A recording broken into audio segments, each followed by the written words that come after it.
But before we get started, I just make sure to want to thank Dr. Melchiore and Joanne for all of your contribution to this. You'll be hearing from them throughout the presentation, so I wanted to make sure to say that. Also, too, I'm on the Boise State University campus today, right across from the stadium, and Post Malone is sound checking as we speak, and my windows are rattling. So so I apologize for any background noise and enjoy the free show in the background, perhaps. We'll see. So, big day here at Boise State University. But with that, we'll go ahead and get started. Um, let's see here. All right, quick disclosure. I work for the Idaho Caregiver Alliance and we're one of the resources mentioned, so I just wanted to bring that up. But I don't receive any financial compensation for mentioning them.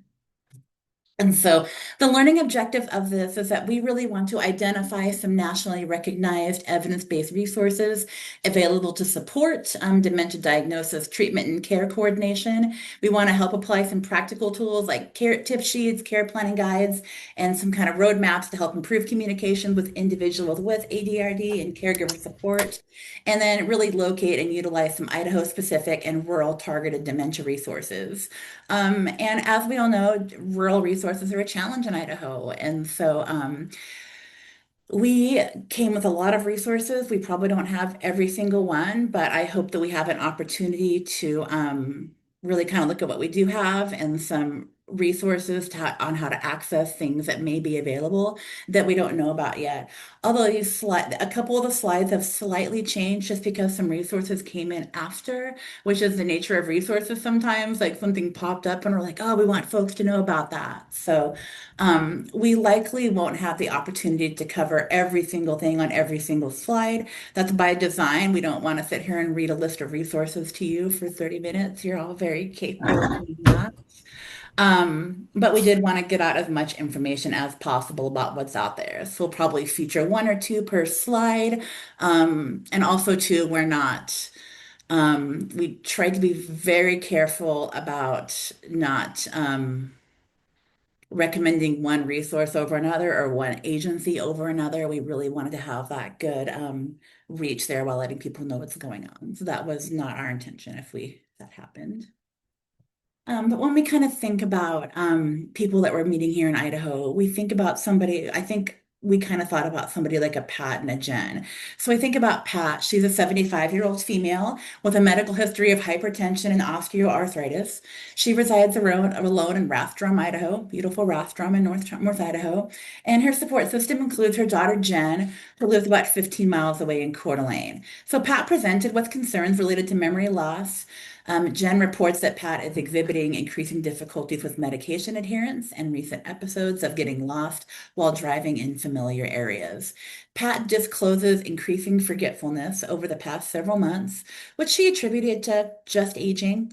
She was alert and cooperative during the evaluation, but demonstrated some difficulty recalling recent events. Her MoCA score is 22 out of 30, and that further evaluation revealed a diagnosis of early stage Alzheimer's disease. So when we meet these folks and they walk into our office, what resources are available to support them? Not just the caregiver, not just Pat, but just the whole system here. What can we do to really reach out to these people and support what they need? So the first group of folks we want to think about, of course, is Pat. We want to think about these people that are living with dementia. So when we think about that, we really think about like what support groups are out there for people with dementia. One that was kind of highlighted to us, it is a statewide group, is Memory Warriors, an online support group for persons living with dementia, and they meet every other Wednesday at 10:30. And so we left the contact information there and kind of what's going on there as well. And then Joanne, I know we really wanted to kind of bring up occupational therapy here as a resource as well. Yes, so a lot of people don't understand how OT can support people living with dementia and the people that are living alongside them or working with them to support their independence. So really, OT in itself is a resource. Just, everybody can educate. Everybody on this panel is great at educating caregivers and about dementia and that sort of thing. What makes OT unique is that how we are able to look at activity, the things that they need to do, their occupations, and break it down into the steps finding that best ability to function so that the person is as independent as possible, safe as possible, but not frustrated because they're doing too much, or their caregivers are doing too much, or they're making things too easy. And then once we find that level, so we can go in and work with the person and find that level that's their best ability to function, educate their caregiver on how to support them at that level of independence, but also looking at the environment, whether it's in an assisted living, a skilled nursing facility, but likely in the home. Is it too busy? Are there safety hazards? Are there ways that we can set things up, take away distractions because they can't see what's in front of them because it's too much? And OT is skilled at doing that sort of thing. And then just focusing on their function. We can do an analysis on their functional level to give that information back to physicians and other people that need to know that. We're very collaborative, so we work closely with our rehab team, the speech language pathologists and PTs, but also with the pharmacy and doctors. If prescriptions are being given out, we can see how that's affecting their ability, their arousal level, their thinking, their behaviors, and give that information back. When behaviors a lot of times come from approach, things are being too easy or too difficult, and the environment. So those are the things that I'm saying OT can look at.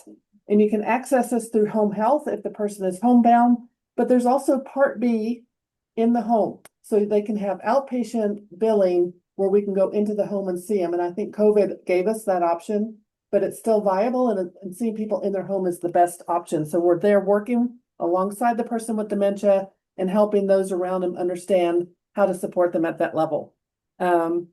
And yeah, and ultimately you need a doctor's referral to access OT, but we can do telehealth, or we can do it in the home, in a clinic, or in the facility that they're living in. Thank you for that, Joanne. So great. And I think we get to hear more and more about how OT can really interface with the work that we're doing. And then also too, so we're thinking about that support and engagement in OT. We also want to think about safety. And there was a fabulous echo in August 2024 around like driving assessments and transportation that Dr. Koontz did. That is really worth a watch if you haven't seen it yet. So just thinking about those driving assessments, elder law, legal aid resources, the CPT assessments, things like that. So what can we really do to support these people people living with dementia? Also, too, I have no doubt that everybody here in this room is certainly familiar with the Alzheimer's Association, but it felt funny not to like list them. So we did want to give folks a little more information about the Alzheimer's Association. It splits Idaho down the middle, so South Idaho is really covered by the Idaho Alzheimer's Association, and then Washington is covered, and then North Idaho, right around Lewiston and up, is covered by the Washington Alzheimer's Association. So a little bit of a split there, but calling the main hotline gets you in either direction. Also, too, that 24/7 hotline is a tremendous resource. It is staffed full time by an MSW level person. And I've heard stories of people calling at 2 in the morning to talk to somebody and getting them connected back to their agents, getting them connected back to their area. So they are another resource as well. And they have a lot of internal resources as well, like the Alzheimer, like that My Al's Journey.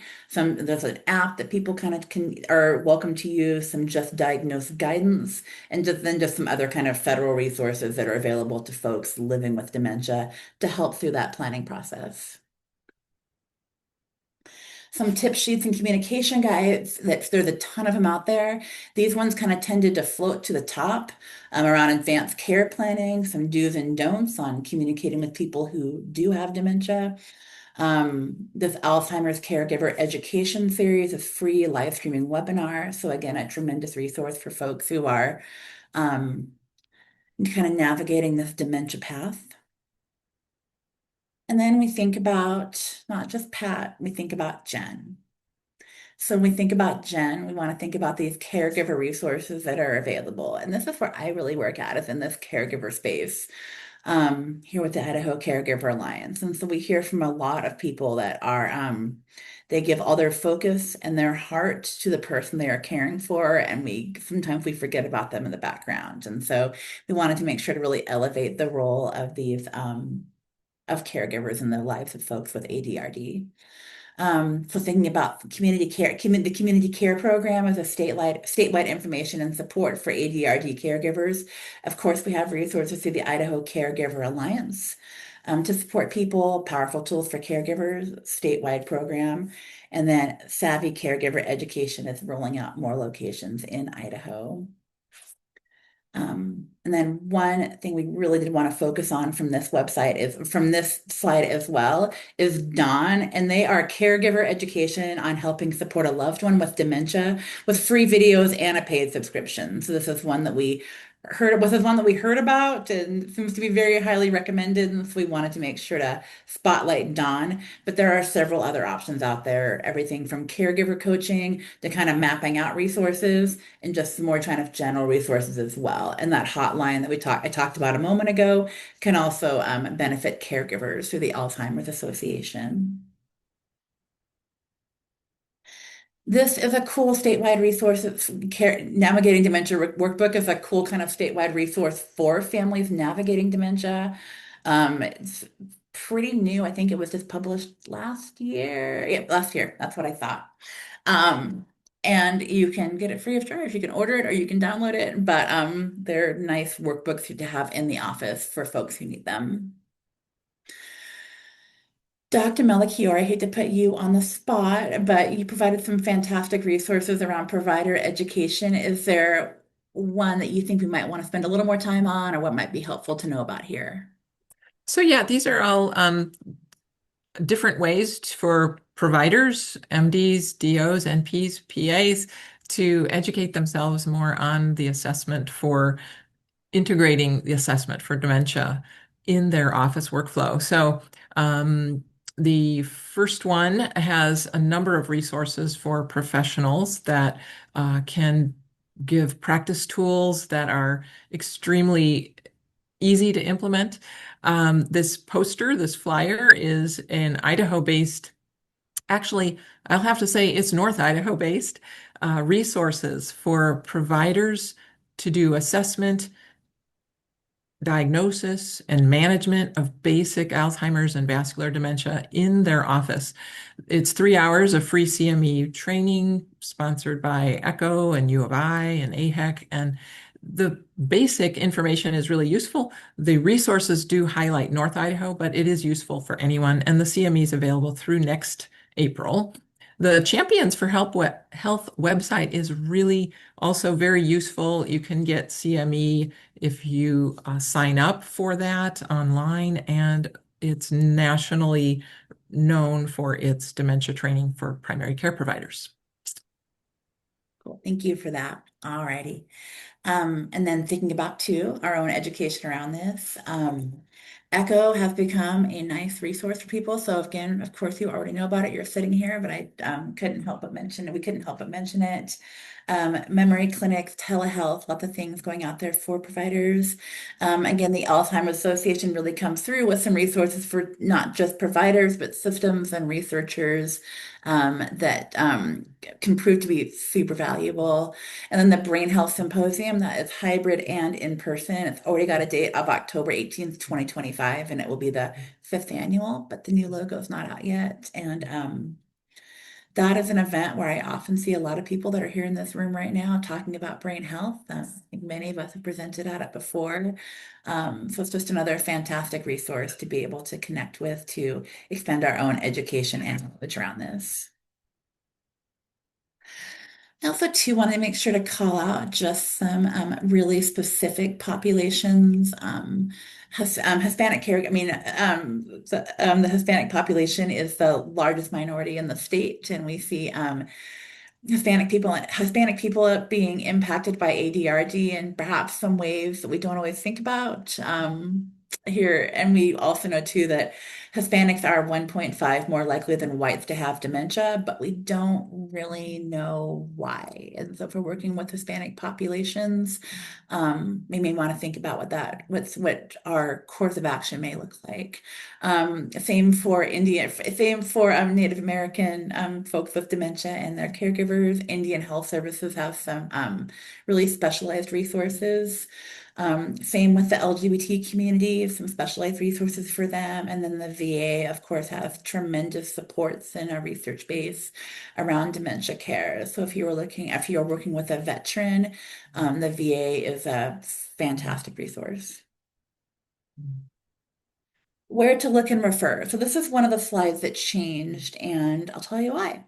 But first of all, we want to look at things like 211, kind of those ones that we already know about, 211, Find Help Idaho, the Alzheimer's Association. I actually just learned this. I talked to them last week, and the person that answered the phone goes, "Yeah, our website can be a little tricky to navigate, but we have this other thing called the Community Resource Finder. And this is a partnership in between the Alzheimer's Association and AARP. And I got to play with it a little more last week, and I found it to be more of a direct link to find resources. So kind of a cool option. I'm thrilled to see Lynn Fines on the call today. Lynn Fines is the maintainer of the Idaho Commission on Aging events calendar. It is not just dementia specific, but if there is anything going on particularly on aging in the state, they have Lynn is fantastic about keeping that calendar updated. And we use it as a resource all the time. On that same link, they also have news and events, so things pop up and they're just good to know about as well. One of the reasons there was a change to this slide is because while we were kind of getting everything together, new resources kept coming in. We started kind of thinking like, where are these coming from? Like, how do we know about these? And I started to kind of realize that we also in the state, we know not websites don't always get updated. Not everybody's following all the Facebook pages or the Instagrams or whatever we're following. And so there are kind of some crucial kind of mailing lists and newsletters that provide some very regional rural information that can be incredibly helpful. First one being the Canyon County Hub. If you click on their link, you can fill out their little form and you get all of the Canyon County stuff that's going on, all their resources. It's a cool resource. Bonneville Interagency Council, same thing, for kind of those Eastern Idaho folks. What's going on out there in these smaller communities. And then the University of Idaho County Extension. You want to email Leslie Blanche about that one. She'll get you on her list. And in fact, one just came up Friday afternoon that was like, oh man, I want to share that in rural Eastern Idaho just this week. And then the Idaho Caregiver Alliance newsletter, we try very hard to scoop a lot of these together and provide that information. So some really neat resources, but those mailing lists sometimes have things that just don't make it onto 211 in time or anywhere else. So it can be a really neat space. And this is one of these statewide resources that just kind of came through HOPE, Healthy Options for Prevention Excellence to really improve brain health. This is a once a month online, so virtual free program on evidence-based lifestyles that really talks about those 14 potentially modifiable risk factors for dementia. So again, it's getting started and this coming back around right now. So there are more to come on this. So please kind of keep an eye out for HOPE. And then thinking about some of these more regional resources in Eastern Idaho, there's some support groups out there. They kind of have a unique program in Eastern Idaho called Creative Aging that does some dementia and aging stuff. That's kind of unique, so it's kind of thing for know about. And then just some fitness stuff. And then, of course, the Area Agency on Aging is out there in Pocatello doing some tremendous work right now as well.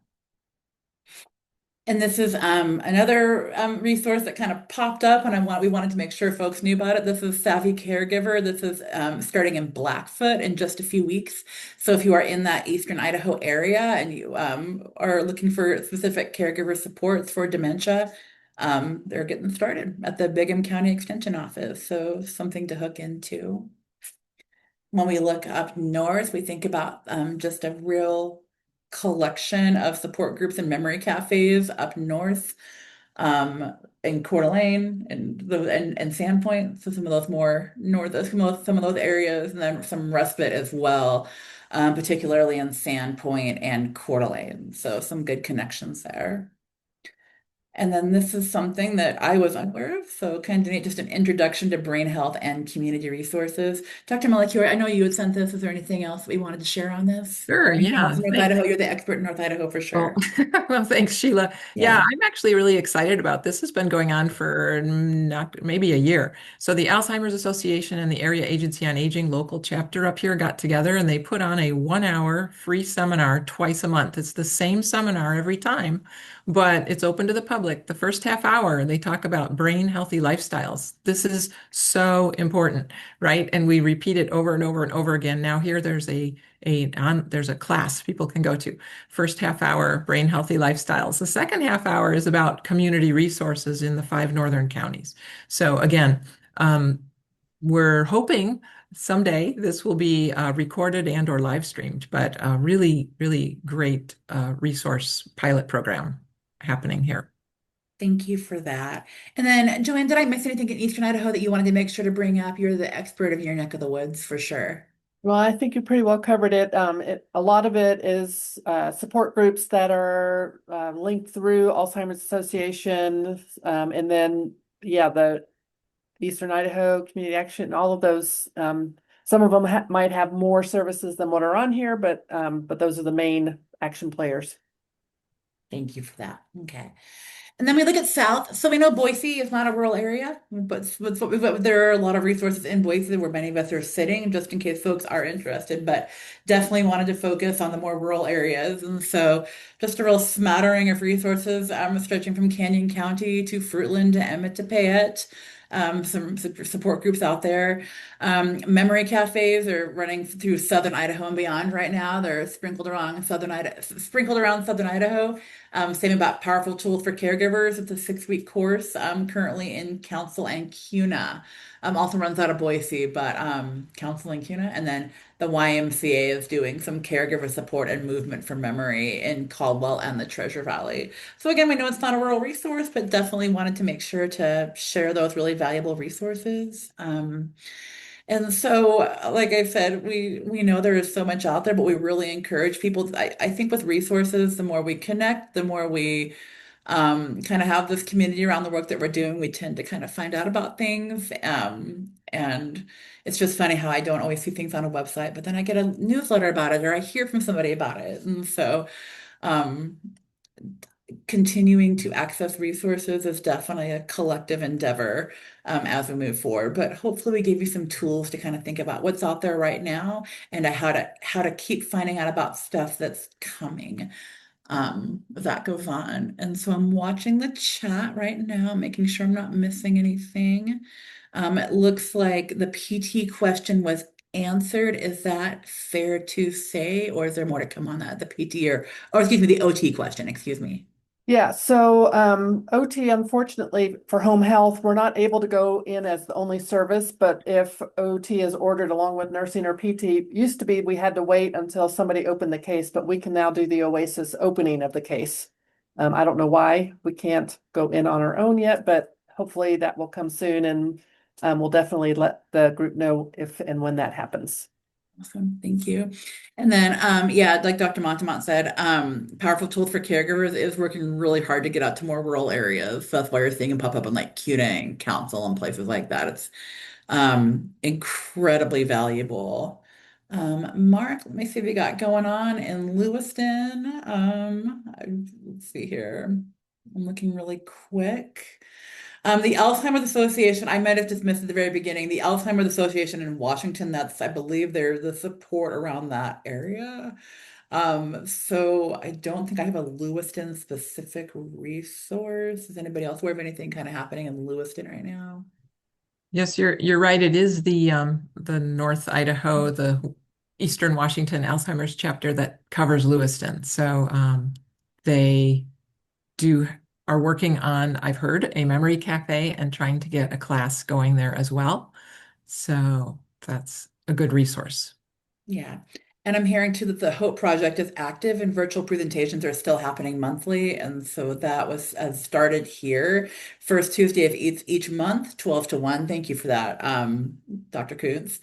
So it started in January and it's still running. So first Tuesday of each month, 12 to 1, and that is a statewide resource available to people, including Lewiston. So thank you for that.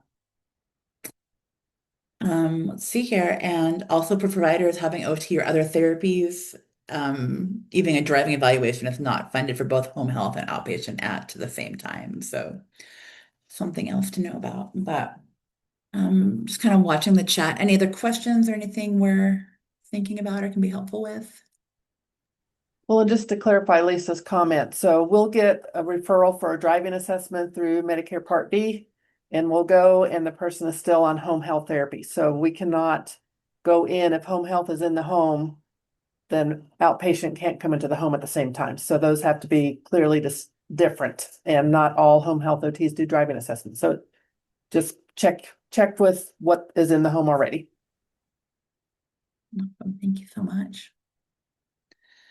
Anything else? Well, I think we have hit our time. So again, thanks to my team members for helping gather all these resources, and just thank you. Appreciate it. Thank you, Sheila, for leading the pack Yeah, there. A lot of fire hose of information. yeah, I did the fire hose of information. So I wanted to get it out, then you'll have it. It'll be available to all of you. So thank you. Hey, nice work, team. Thank you. And anyone else on the call today, if you have local resources or additional resources, let's use the chat to put them there as well. And we can add them to Sheila and Sue and Joanne's PowerPoint.